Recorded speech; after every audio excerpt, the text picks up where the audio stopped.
तैयार रहिए। स्टार्ट।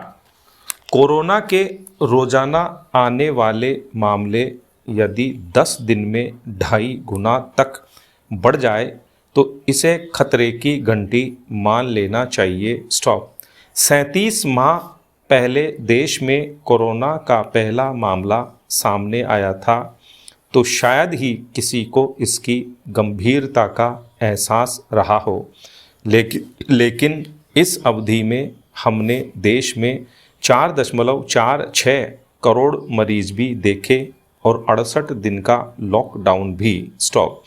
भारत सरकार को कोरोना वायरस की गंभीरता को देखते हुए 24 मार्च 2020 को लॉकडाउन की घोषणा करनी पड़ी थी।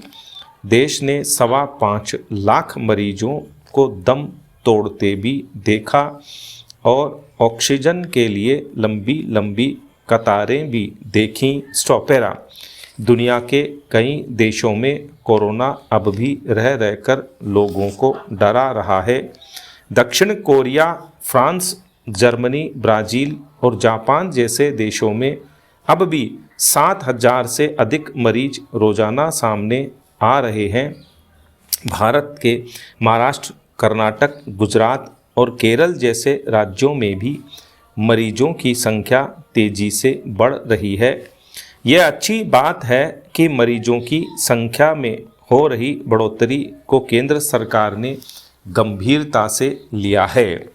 हालात को देखते हुए प्रधानमंत्री नरेंद्र मोदी की अध्यक्षता में बुधवार को हुई उच्च स्तरीय बैठक में कोरोना के बढ़ते प्रकोप से निपटने की तैयारियों पर चर्चा हुई। स्टॉप। कोरोना की पहली 2 लहरों की स्मृति आज भी रोंगटे खड़े कर देती है। उस समय सरकार की तमाम कोशिशों के बाद भी हजारों लोगों को बचाया नहीं जा सका। लोगों की लापरवाही के चलते भी महामारी ने विकराल रूप धारण कर लिया था। वैज्ञानिकों के अनुसार कोरोना का यह रूप सामान्य फ्लू जैसा है और इसके महामारी का रूप लेने की आशंका कम है।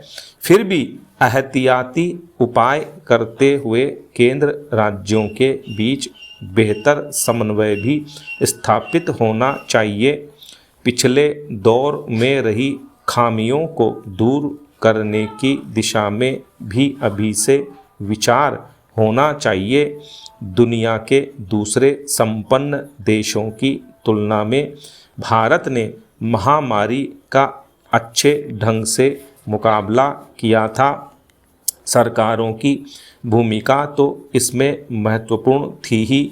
चिकित्सकों और समाज सेवी संगठनों का योगदान भी उल्लेखनीय था।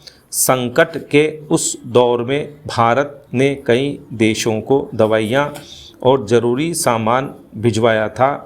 3 साल में कोरोना के नए नए रूप सामने आ चुके हैं। अनेक बार यह वैज्ञानिकों को भी असमंजस में डाल चुका है। ऐसे में कोरोना के यकायक बढ़ रहे मामलों की गंभीरता को समझते हुए हर संभव कदम उठाने चाहिए। साथ ही ऐसे प्रयास भी होने चाहिए जिससे संकट काल में राजनीतिक फ़ायदा तलाशने वालों को दरकिनार किया जा सके। स्टॉप। पैरा। हमारी विधायिकाएँ, चाहे वह संसद हो या फिर राज्यों की विधानसभाएं, जब कोई कानून पारित करती हैं तो यह उम्मीद भी की जाती है कि सभी प्रभावित पक्षों की सुनवाई के बाद कानून लागू करने की तैयारी हुई होगी। स्टॉप। अब तक सैकड़ों कानून बने भी और बाद में उनकी प्रासंगिकता पर सवाल उठे भी होंगे, लेकिन अनुभव यही बताता है कि कानून बनाने में जितनी तत्परता बरती जाती है उतनी ही उदासीनता इनके अहम प्रावधानों को लागू करने में बरती जाने लगी है। यही वजह है कि आम आदमी को उसके हित के लिए बनने वाले कानून कायदों का पूरी तरह से फ़ायदा नहीं मिल पाता। स्टॉप।